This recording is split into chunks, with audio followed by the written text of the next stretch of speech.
G'day,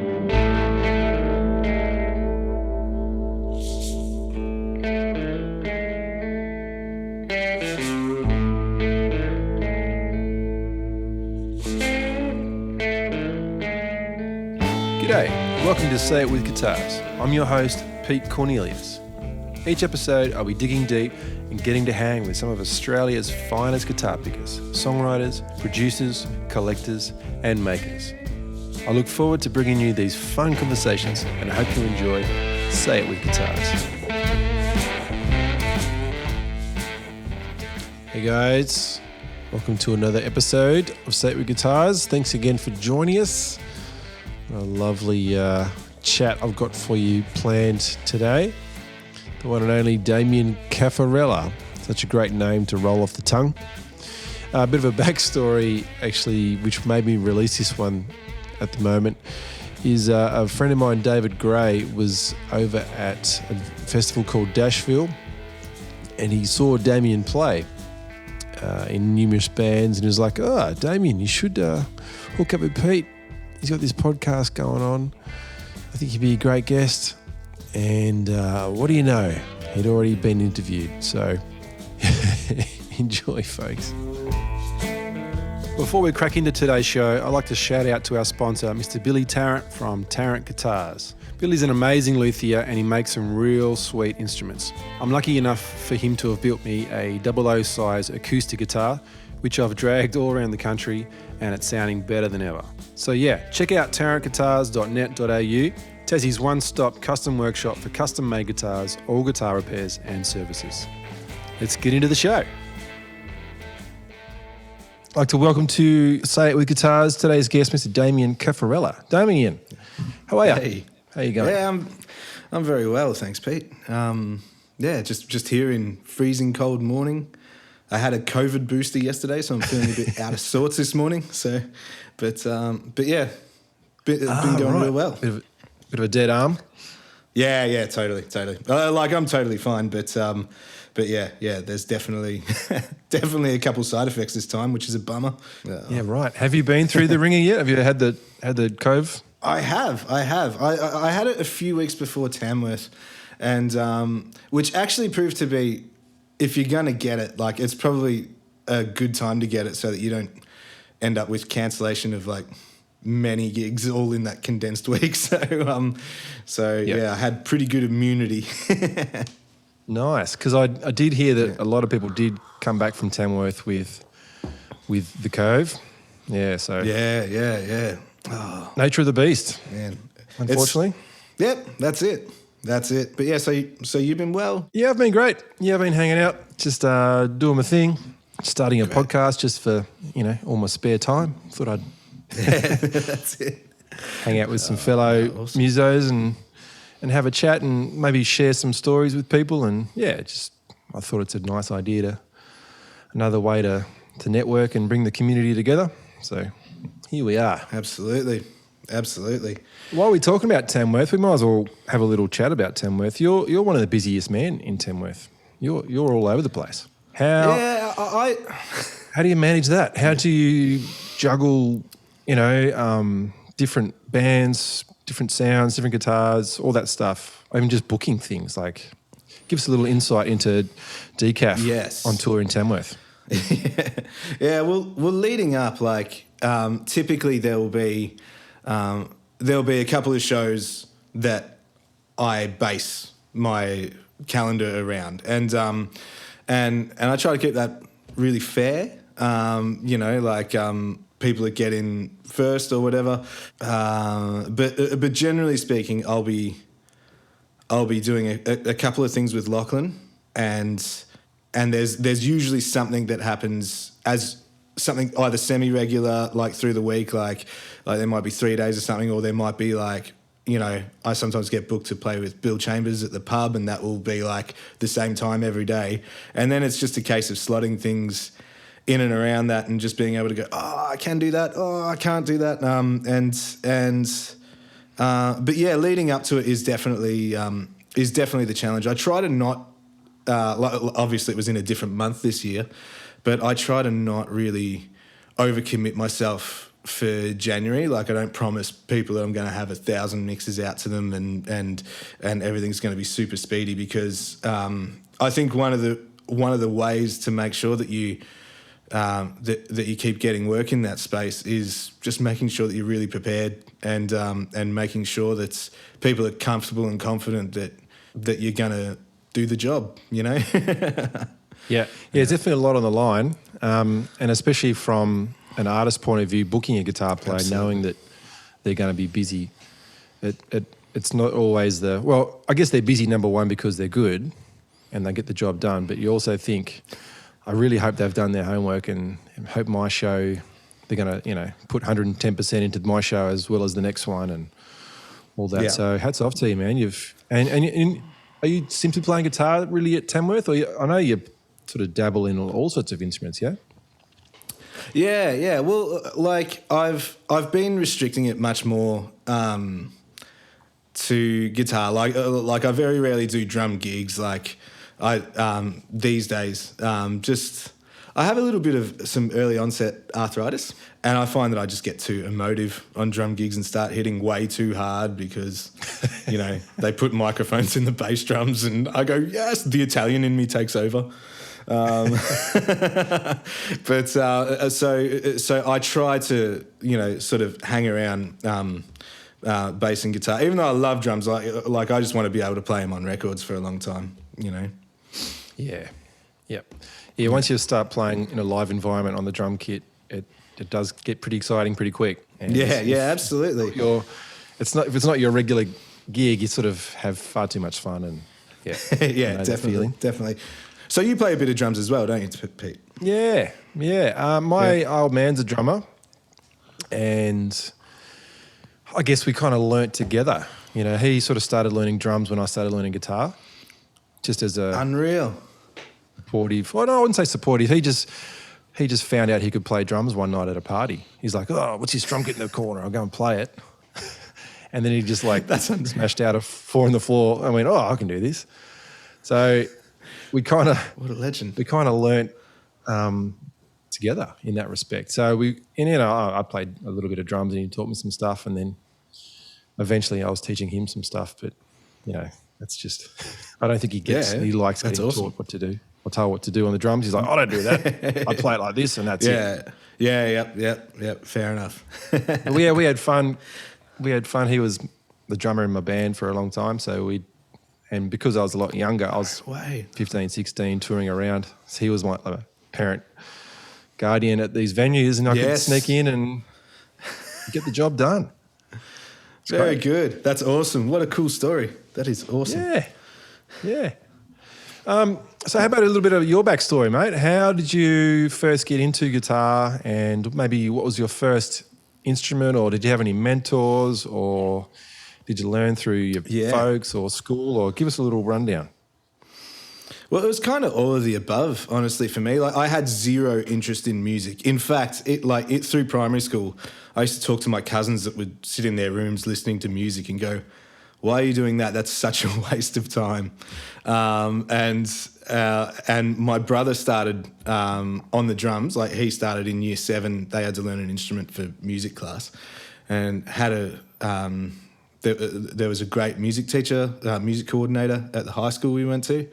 And he was always really supportive. And my dad plays guitar and bass, and he's really good.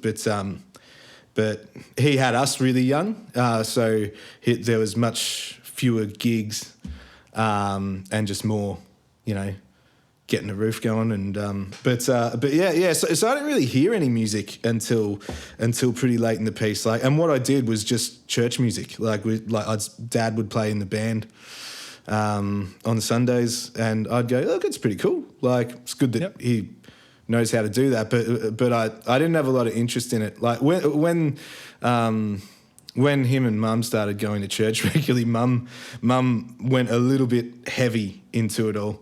And burnt Dad's record collection and stuff. So my introduction to music was I was given one Christian rap CD, and it was so bad. And it was enough. It was enough to steer me off for a long time. Yeah. Wow. Yeah. Well, after that experience, I hit high school, and my brother was playing in the rock bands, and he got out of a period of maths or whatever each week, and like they had band classes at my school, and another friend of mine that I went to primary school with was at the same high school, and he's like, "You should get a guitar so you can join our band." And I was like, "Yeah, all right," And I'd messed around with my brother's drums because we shared a bedroom, and so we had a drum set in there, so I was always going to hit him. Cool. And then I got a Squire Stratocaster for I asked everyone for money and got this cheap guitar, and I still have it, and it's awesome. Right. And then That's cool. So that was like, yeah, definitely.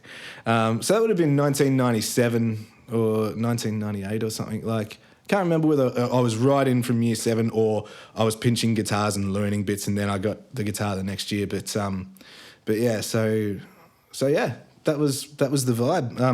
That was what got me started going. And again, like we couldn't really afford like private lessons, so I would just pester all of the music staff and, "Mr. Pointer, can I have the keys to the music room so we can rehearse at lunchtime?" And so yeah, I don't know why I was so into it. I believe there's a very similar story. Not that we're anywhere near the same standard of musician, but I remember reading once that Jimmy Page used to take his guitar to other classes and play just until it got confiscated, and I actually did exactly the same thing. And so yeah, I'd get my guitar back at lunchtime or whatever. And I don't think the teachers were that fond of it, but they knew I was no good for anything else, I think. Yeah, right. It's a wonder they just didn't let you play it and go, "Oh, just sit over there in the corner. Just don't bother anyone. Just go over there and keep yourself Totally entertained." Yes, yeah, definitely. I think that would have been my approach. Yeah. So when did you start?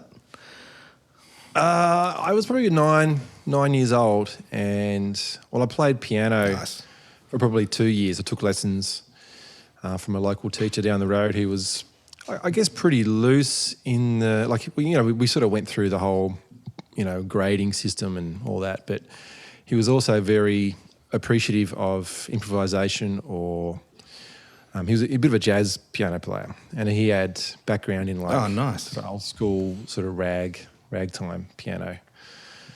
Yeah, beautiful. So I kind of got into that sort of style of piano, and then I sort of thought, "Oh, this is pretty cool." Like, and then I started hearing guys like Jerry Lee Lewis, and then that steered me into like early rock and roll. That kind of really got me buzzed. Was that early kind of Sun stuff, like hearing Elvis for the first time, and just the rock around the clock sort of, Little Richard and all that stuff. I was like, wow, this stuff's awesome. Electric. It's buzzing. So that kind of, I guess that's where I first heard rhythm and blues. I didn't know what it was. I just heard this music and thought it was pretty amazing. And then the piano teacher sort of helped me out in that direction. And then I guess I just got frustrated. When you're a kid, you're sort of a bit influenced by people and things that are trending. It's a natural thing to do. So I started playing guitar. Yeah. Dad had an acoustic at home. I'm plucked on, but yeah, I'd go to school and I'd borrow the crappiest, shittiest little guitar and amp combo package. I'd take it home for the weekend, or maybe if I was lucky, I got to have it for the holidays, and that was just like amazing. So yeah, that was kind of my little entry point to the early rock and roll. I'm so jealous of that, actually. I just go, like what a great and cool thing to be into. Like I kind of had to go from the reverse, where it was what was modern because we hit high school, and then that was when I started listening to music that wasn't church music. And it needs to be said, there's some good church music too. Like there's some cool gospel tunes and stuff like that. Which, but it wasn't so much that kind of church. It was sort of the bad pop music church. And like, so I kind of had to go the other way, where it's like in 97, 98, the stuff that our band teacher was teaching us was stuff that he thought we would relate to, and it was like Powderfinger songs and Pearl Jam songs and Oasis songs and things like that. And then I had to read the NME magazines and read about who their influences were and go backward and go backward and go backward and go backward. And so I took a very long way around to discovering rhythm and blues and even country, which I'm still not a well-versed like country musician or anything like that. Like I'm still very much just a rock player, a guy with an interesting chords, Yeah, that's right. Melody and, well, I guess that late 90s period was very guitar. I was kind of on the edge of the electric guitar being cool, right? So you had your Nirvanas, they would have sort of been fading out a little bit, but it's that sort of hangover from that still would have been prevalent. Like you said, the Pearl Jams, probably the Soundgardens and all that kind of alternative tuning stuff. Did you experiment with tunings like that as a young as well? Or? Yeah, definitely. My old man used to crack it because I didn't have an acoustic and he had this old Maton CW80, this old 70s one is still one of the best guitars I've ever played. But he every time he picked it up, it was in some different tuning because I got heavily through going back. I got very heavily into Led Zeppelin, and that was a good avenue into alternate tunings. And even just realizing that they exist, like for so long with alternate tunings, I would hear about a tuning, and then I would just throw my fingers on it until I got something that didn't sound terrible. But you really like that was right at the time where because we had dial-up internet and we were printing tabs and I just whacked this microphone. And we were printing tabs for each other and sharing them. And it's like, hey, I'll loan you this tab that I found, and I think it's pretty right. Like, but the information on the internet is usually worth every cent you pay for it. Yes, there's some trash out there. I know that teaching, kids guitar, like, so I kind of do a bit of that, or I have done a bit of that over the last 20 years of. And same thing. They'll come and go, oh, check out this tab I've got for this piece. And I'll look at it and I just like go, mate, you don't even waste your time putting your fingers on any of these notes. It's just not going to work. Totally. Let's try by ear. Let's sound it out. Yeah. As great as tabs are, like they're a good quick fix, but they don't help you memorize or learn shapes and patterns. It's just simple like data. Yeah. It's convenient, but it's not a good way to learn. People learn from it. Each their own. Well, yeah, I suppose I'd probably do have to go into bat for tabs a little bit because to this day I still can't read a note of music. Like I'm a really illiterate musician in that sense. Like I'm pretty handy on a number chart. I can write and read those really quickly. Sure. I can read lead sheets. But I know that like sometimes I'll get booked for a carols gig or something here in Melbourne in an orchestra, and it's like you end up. No worries. Can I just see the sheet music in advance? Like and you sort of check it all out and you just work out your figures and the little bits that you need to play. But yeah, that's definitely something that has slowed me right down in the past, I think. Well, what's that classic joke? How to shut up a guitar player? Put dots in a sheet of music. Yeah. Totally. Works every time. Vote. Yeah, absolutely. And maybe while we're talking, while you brought that number chart thing up, that might be of interest to some players out there who might not have heard it or might not have got into it much. Yeah, sure. So it's all based around the scale degree, isn't it? Absolutely. Like I call it the Nashville. Yeah. The Nashville numbers chart. I believe it was invented by Chet Atkins when he was producing at RCA Records. I think this is right. So the legend goes, but it was made because they were knocking out these records, and it was a real, American songbook sort of approach. Like they might record Blue Bayou for 3 different artists every every week, you know. Like there's so many versions of these classic songs that are around.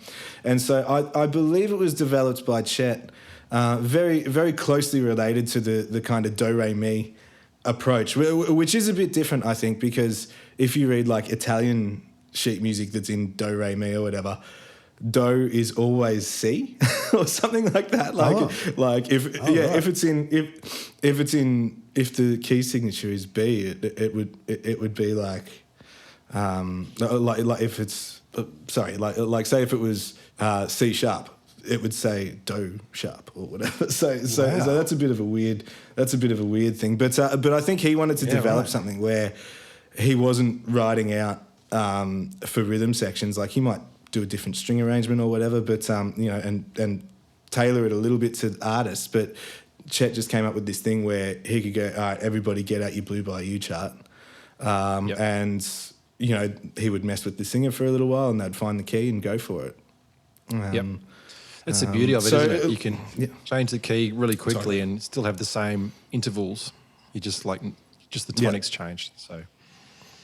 Yeah, absolutely. And when I first started doing it, I hadn't seen one until I started playing in the Wildes, and they, which was the first time I'd ever really played any country. Lachlan, like they were getting ready to make a record, which was the first one I was involved in, the Mountain, and they had everything done as number charts, and it. Like 1, 4, and 5, like I was able to get onto that really quickly. But it is surprising how quickly you recognise common things on them. Like, a 3/7 chord. Like when you're in the heat of battle, you sort of go, oh, hang on a minute, like,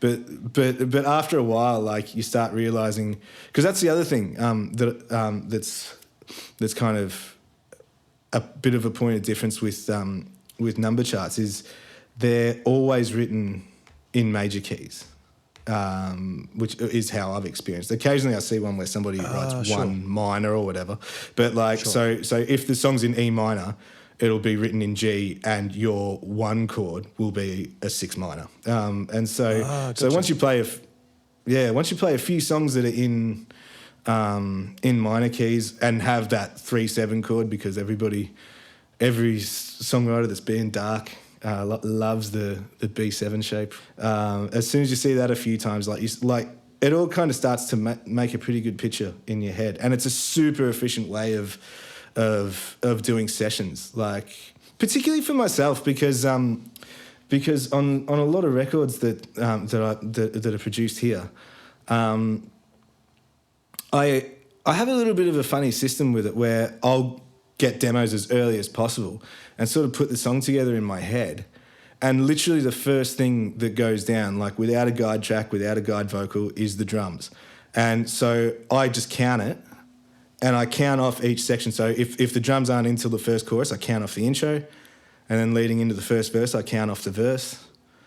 And then leading into a pre-chorus or a bridge, I'll count that off just so that I know that when I strum along with it later, everything's checking out. And I put the drums down first with no backing. Sure. Which is a little. That makes bit a lot of sense. It's a different way of doing it. Oh, sorry, that connection's a bit funny. Yeah. Audience members, if you're listening, and we're sort of that's okay. Fighting for air. I find that when drums go down, you can lay everything else on top of it and find the pocket much easier than, say, layering down guitars, basses, vocals, whatnot, and then trying to put a drum track to that.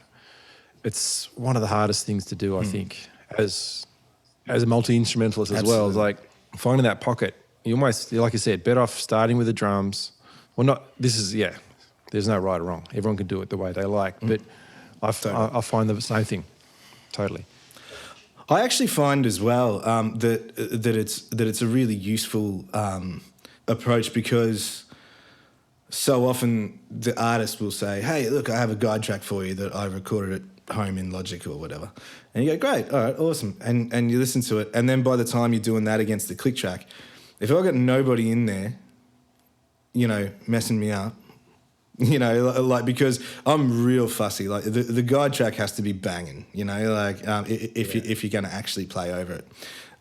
Whereas Whereas, you know, like when the drums are going down, that's the foundation of the song. It's like, man, that's got to feel uninterrupted. That's got to feel like it's driving the show.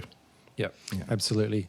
But I guess, I don't know, in your background, in your studio, so you've got a place, or we should tell the good listeners out there that you've got your own space called End of the Road.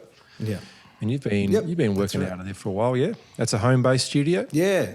It's a home-based studio. It's kind of the top floor of my house. But it was, when we renovated, we made it to be a studio. It wasn't a case of jamming everything in bedrooms. Like outside of my drum room, there's the downstairs living room looks up the 2 stories, so we can do the Headley Grange drum sound if we want. And there's a big floorboarded space, so we can use room mics out there to get interesting reverbs. All of the house is wired up with Cat 6A, so every room in the house can be an isolation booth. Yeah. I don't know how I snuck that one past Mel. When we were doing it. But yeah, so. Yeah. So basically, I just have it set up like this happened more during the extensive lockdowns that we had here in Melbourne. But I really just made it my business to set up my studio in that time in a way. Like before that, I was very much more okay. What do we need for this particular song, and what do we need for this and for that? But then like you sort of start realizing that your ear has taste that it sort of keeps angling back to a little bit. So I just worked out a really simple way to have my drum set mic'd. I have my Princeton in the next room that's always mic'd up with a ribbon and a 57, and there's a vocal mic always ready to go. I have a little KM85 that I record acoustic instruments into kind of near me. And during lockdown, I got into those Stephen Slate mics a little bit where you can model it. So I set myself up in a way so that I could do a lot of remote sessions where I just ran around and played a whole load of instruments and had a lot of options in ways that I can manipulate the sound afterward. And that's been real useful. Yeah, because it's definitely a different mindset. The creative brain and the technological, or the engineering brain. Because ideally, you don't want to be on the fence with either. You kind of want to be 100% into the song, or 100% into the mic choice, the placement, the environment that you're in, or the treatment, or the preamp that you might be using. So there's a lot of that stuff that goes into it. So I can definitely see the advantages of those modelling mics, because you can basically just stick it up and deal with it later. Yeah, absolutely. Yeah. And it was, there was a learning curve. I was very sus on it for a long time. And I still go through phases of it now that I'm not always in lockdown, and sometimes I, have people here in the studio that are helping out. It's like I co-produce some stuff with Lachlan, the singer from my band, and so he can sort of be really taking care of the artist and working through things creatively, or looking at lyrics and stuff, while I go, hey, I'm just going to change that microphone. But yeah, through the lockdown, we just didn't have any of that, and it was definitely a very streamlined, easy way for me to get a lot of work done, while I couldn't have anybody in my house, which was good. Yeah. Did you find yourself getting some sort of remote session stuff come in and out? Like people sending you files, or... Yep. Yeah, absolutely. There was... we kind of... Like, there were times that we would either... click and collect a microphone if the person lived within 5 kilometres of me, which not all the clients do, but we would sometimes stick them in Ubers and Skype in vocals and get them to log into my Dropbox and upload their parts. And again, the advantage of being a multi-instrumentalist is like I was able to knock out actually quite a lot of music during that time. Just had to be a little bit more creative and have artists that actually trusted that process, because one of the rules I had was like, if it makes them uncomfortable and if they want to wait and they want to come to the studio, I won't resist that at all. Like, it's their record, they can they need to feel like they just need to feel like it's the best. It's the way that they wanted to make it, you know. But there was a surprisingly large number of people that are like, I need a single, I need something to make it so that I'm not going insane here. Yeah, it's a pretty wild time. How did you go with your mental state in that regard? Like, I know that I'm a bit of an introvert. I do like my own space, my own time, but when you're forced to have your own space and your own time, it kind of like, I couldn't wait to start getting out and interacting with people and just like, you know, how did you go in that regard? All right, so this was a little bit of a funny one for me, like only in that before COVID, I would have said, oh man, if somebody told me that there's a pandemic that means that I'm going to sit here squirreling away on music on my own and just, you know, like that sounds like absolute heaven to me on a normal day, and I'm actually not the most passionate gigger in the world. Like my approach to music is very much how it goes together. And when I play gigs, like occasionally you just get one that is just like, oh, that's amazing. I can't believe we just had that much fun together, and you know, great artists, great songs, all that sort of stuff. But I've actually found that coming out of lockdown, I'm actually much more passionate about playing live and interacting with people, and like I've just said yes to more things, and that was a side effect that was surprising to me. Yep. I think it's just because we were forced into that without sort of agreeing to it, you know. I'm saying that it would have been an ideal scenario. Yeah, locked in a studio for 2 years, awesome. Yeah, but you seriously do miss that real-time interaction with people. Yeah, that's probably half the reason why me and my bass player Sim hooked up that live stream. We did like one night a week live stream sessions. Yeah, and just that was awesome. That was fun, man. They were a lot of fun. Yeah, man. So we just hang out in Sim Shed, and we had no ambitions. We weren't trying to like get on any tops of any streaming polls, or, you know, we were just having a good time playing some songs, and people tuned in. That was great. Yep. People wanted to donate. That was great. Yep. And we challenged ourselves with learning a new Tom Waits song every week, which was cool. Yes. So just little things like that. It just makes you feel, I don't know, a bit more part of something, you know, instead of just flying your own flag. Absolutely. Part of a group, or like you're doing something for someone else apart from yourself.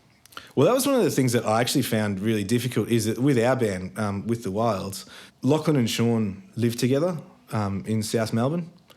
And so they were writing songs and having living room jams and stuff like that. And Lachlan had his piano bar on a Monday night where he'd play a few songs. Yeah.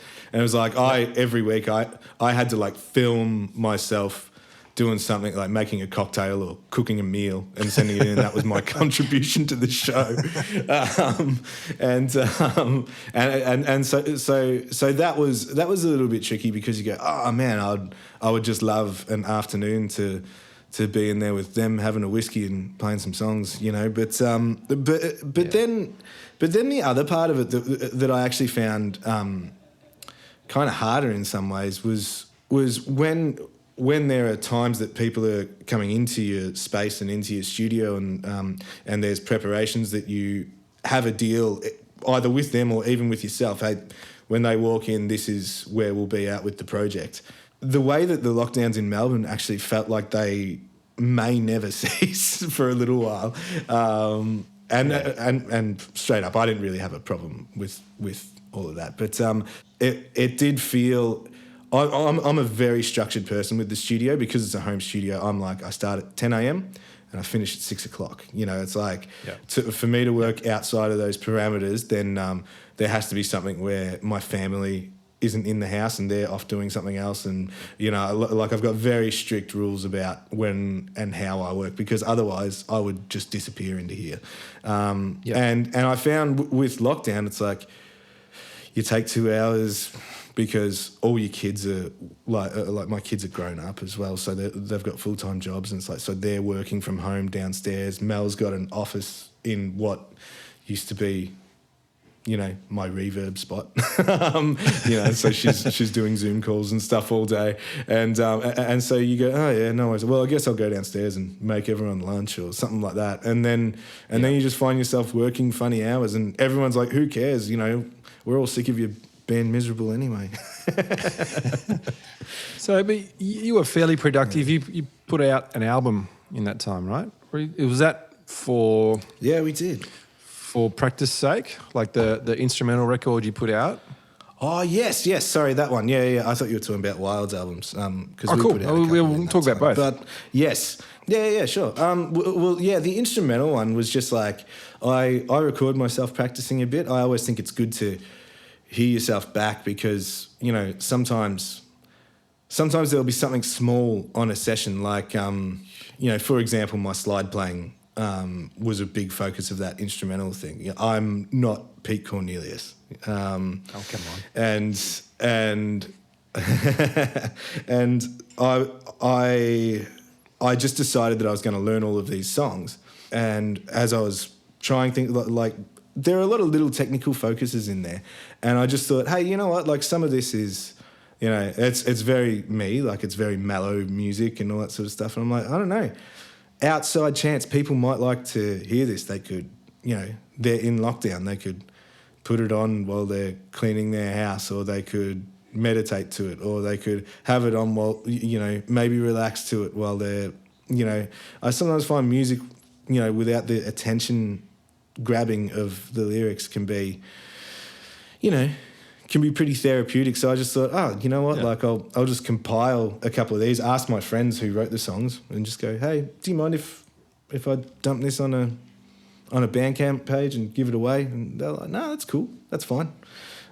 So yeah, it was very much like, there are a few things, like I'm not a very good piano player. A couple of the songs just have, you know, are in keys that I wanted to get my hands around some other chords. And so yeah, there was a lot of technical focus for me, but it just ended up kind of ambient, soft music, and so I just thought, yeah, I'll put that on a page and give it away.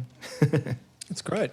And it's always good, like no matter, every time you record your instrument, you've learned something straight away. You've probably learned something about the tone or the push and pull of the feel, or maybe you've put a capo in a funny spot that you might not have done normally, or I don't know. It's always nice to hear yourself back as a reference, as a timestamp, and go, okay, cool, that's where I was at.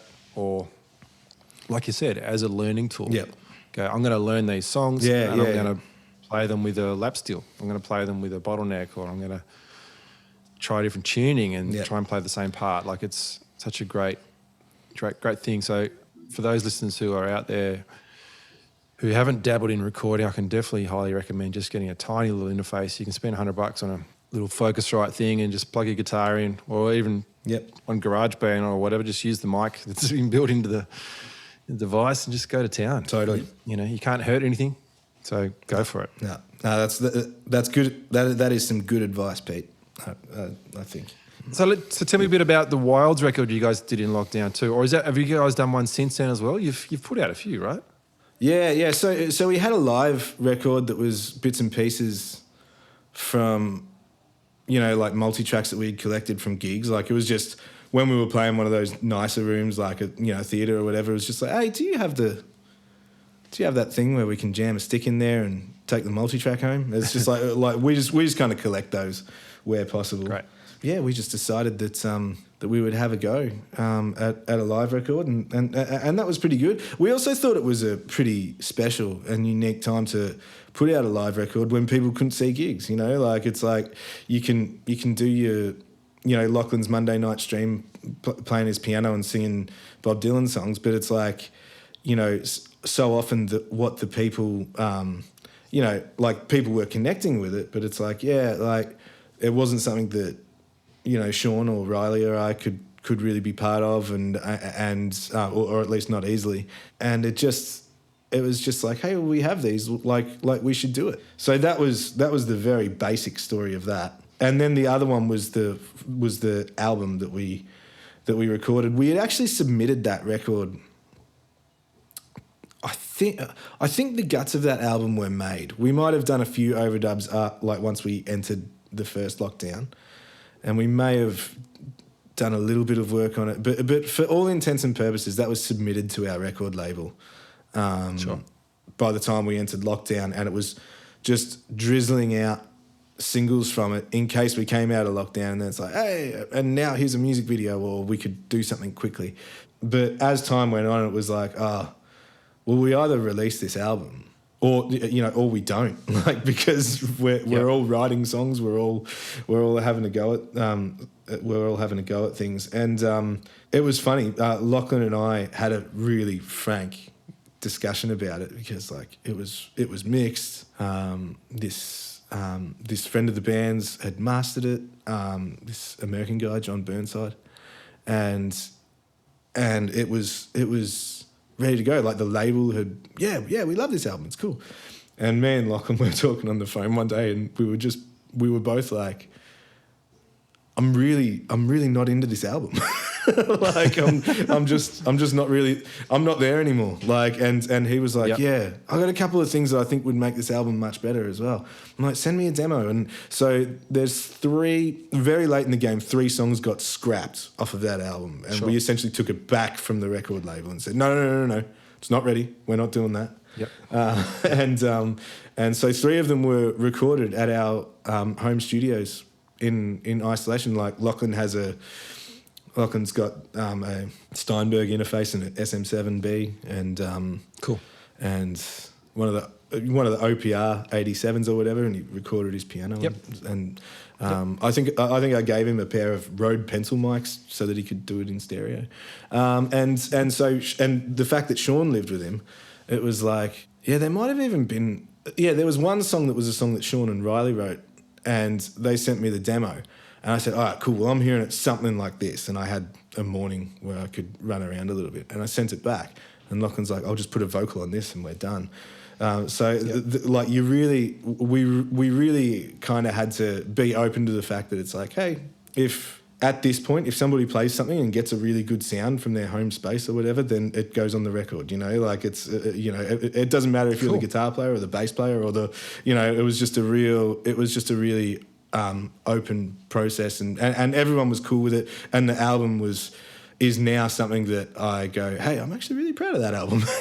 Where it wasn't going to be like that. So the 3 songs that got scrapped, did they get re-recorded, those 3 songs, or are they 3 new songs? Nah, 3 different songs. Cool. Yeah, I actually scrapped one that I had written. I was like, we just didn't get the sessions right. Until we can get in a studio and actually, like, hammer one out of that, I don't think, that's just one that, it was like a 680 thing. I feel like everybody just needed to hit the swing of it right. And and we kind of tried to rock it up a bit too much, which is not, with the Wildes, that's not our natural habitat.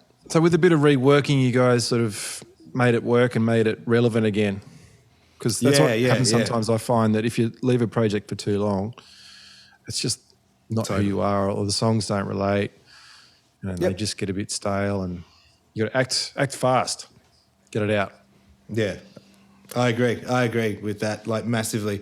And because like when we talk about records, they're that's what they are. They're a record. They're a point in time to me. Like, and it's like, you can slave over one more than others, or you can say, all right, we're doing this we're definitely going to have this done in this amount of time, whether it's 2 days or 2 months, but that, I certainly feel like the most dangerous thing, and there's a couple that have been forced into this world for us because of the last 2 years. I don't want to keep talking about that. But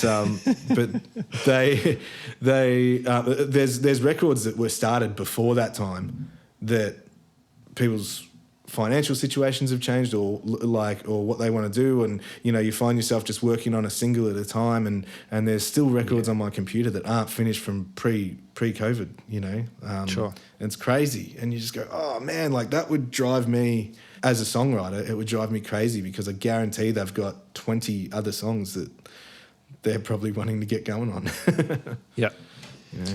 Well, let's get away from the cove speak. Let's delve into some guitar-y related things. And how about guitar setups? Do you sort of tinker yourself a little bit in that regard? Do you get out the Allen keys on the truss rod or saddle heights? A tiny bit. If it's I do, but that's only because I have a few instruments, and to give them the royal treatment all the time, like as often as I'd like to, would be prohibitively expensive. So so when something just needs a little tickle up, then I'll give it a go. And and in terms of setups, like something that's really important to me is the sound, like especially around the country scene. I see all these guys playing like Telecasters with 10s or 9s even, and it's like if you breathe on them they fret out and all that sort of stuff, and I would rather, like, I'm not like a student of Brent Mason or anything like that. Like I think he's amazing, but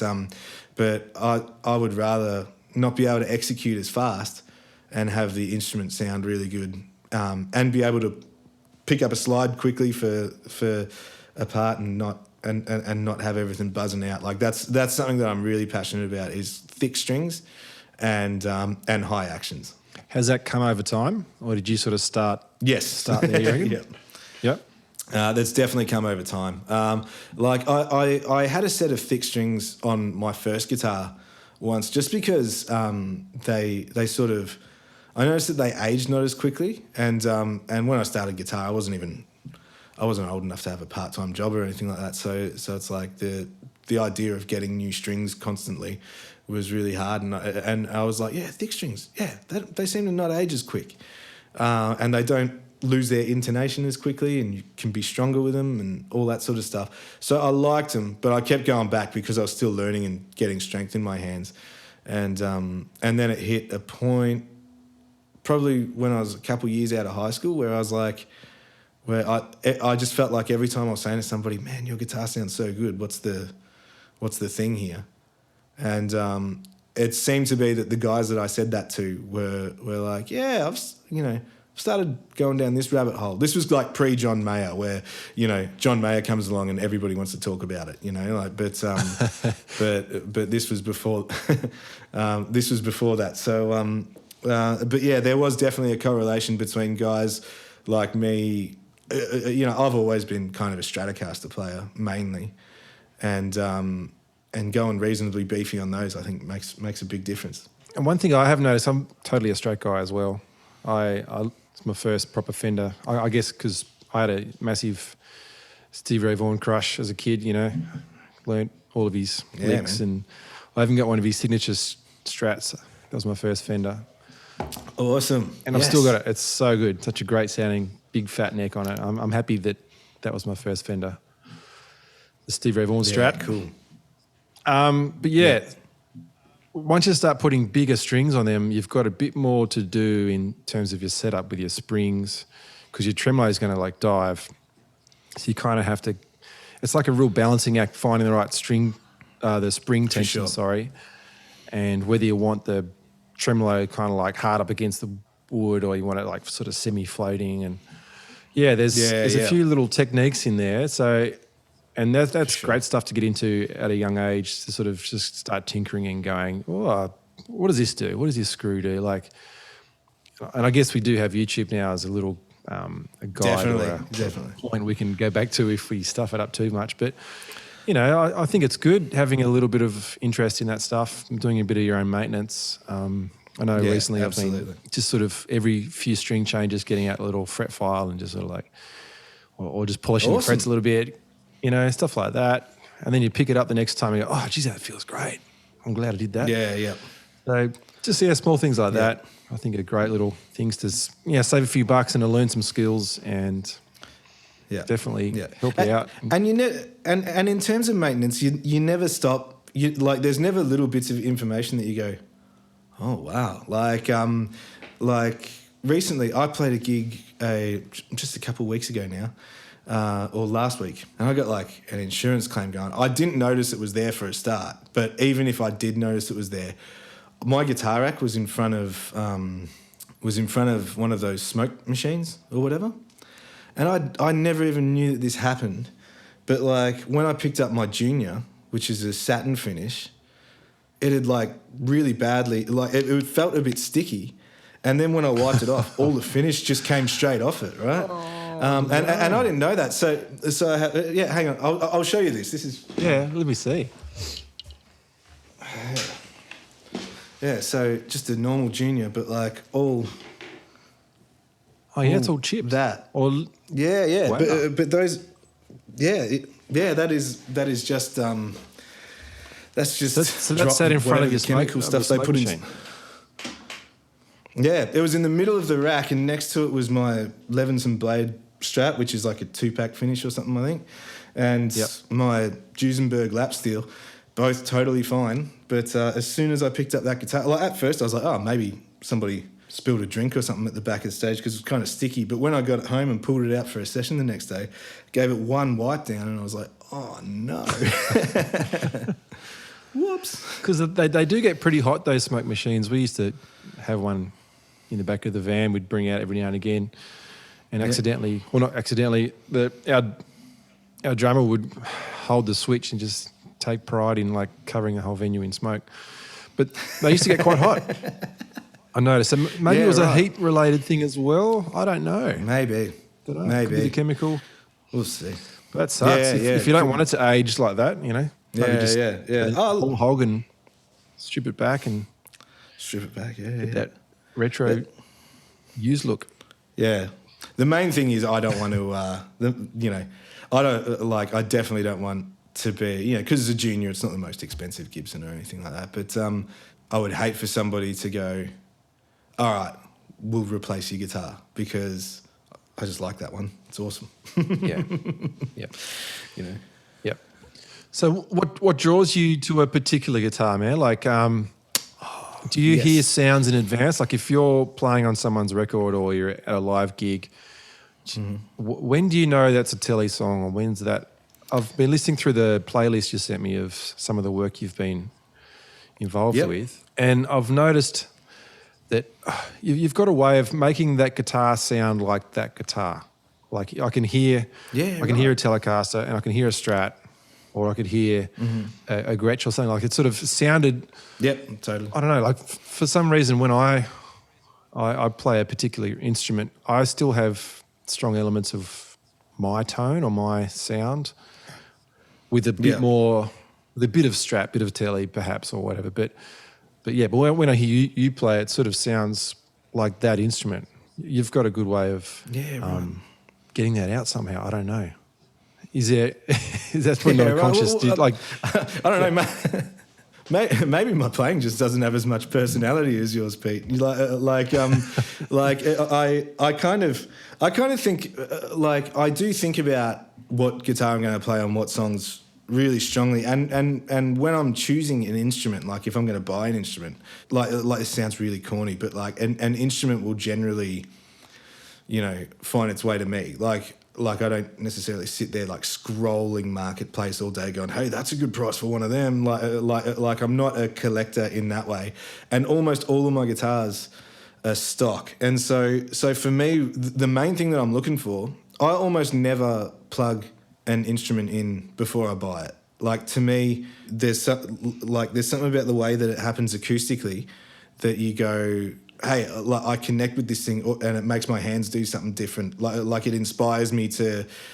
So unplugged, I actually think that you get the sound of the instrument, and it doesn't matter what pickups in it. Yeah, sure. Like if you've got like a Orpheus custom wound something or other, yes, it stands to reason that it could be better, but that's the easiest thing to change on an instrument. The hardest thing is getting them so that they speak a certain way that makes you want to do something with them. Great. Like for example, my favourite guitar at the moment, and I got it just because I thought it looked cool, and I saw Shannon Bourne playing one once, and I was like, oh, wow. They reissued the Epi Coronet, the single pickup P90 thing.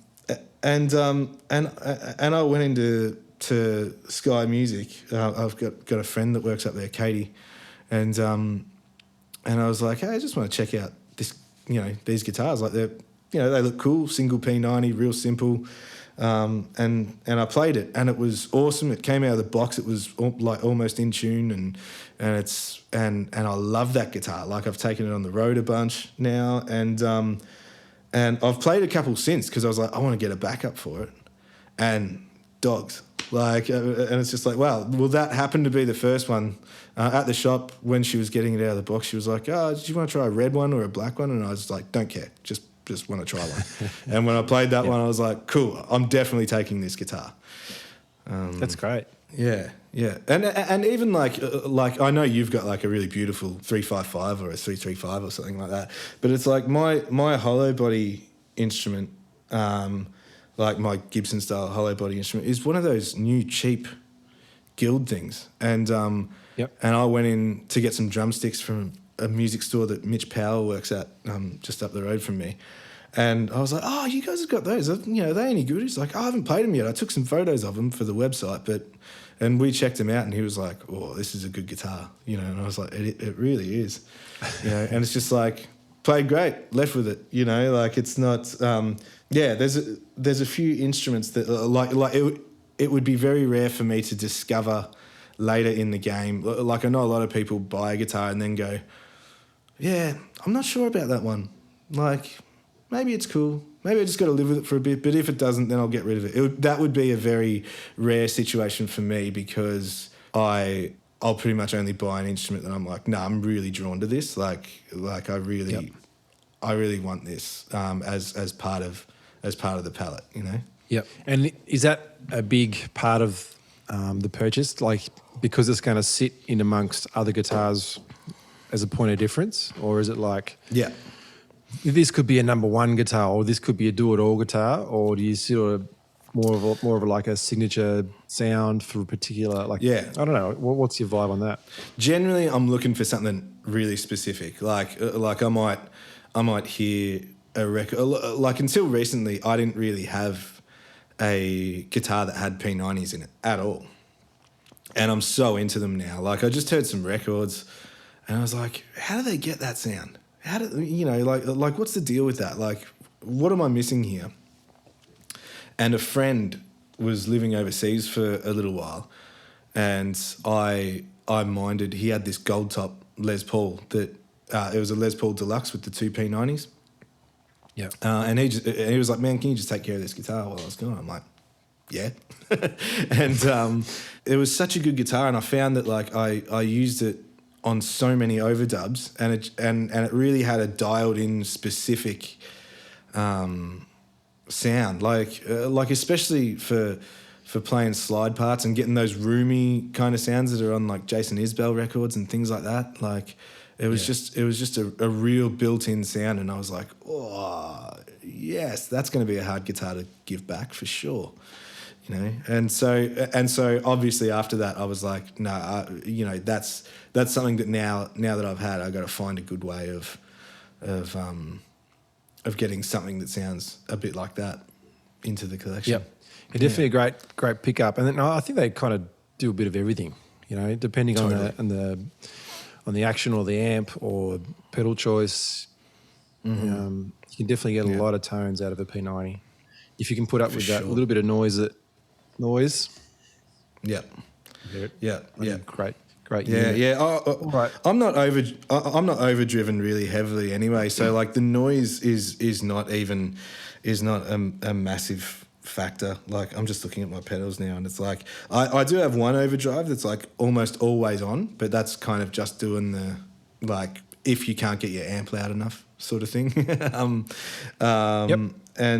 And then when I can get my amp loud enough, then that becomes my solo boost, and then the next pedal along sort of almost doesn't get used. But I only really find the noise a drama when you start entering fuzz town. Yeah. Which is a little bit and of drama. I find it a little bit venue specific too. Sometimes some venues have really crap power, so that's sometimes when the single coils aren't so great. But yeah. Any pedals you've got down there that haven't left your board? Sorry, man. Any pedals down there that haven't left your board?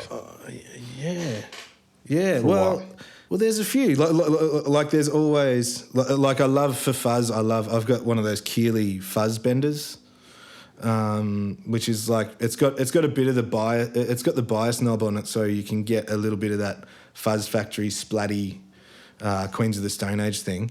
But it's I think what they were trying to do is do a bit of a tone bender with that feature, and I think that sounds great.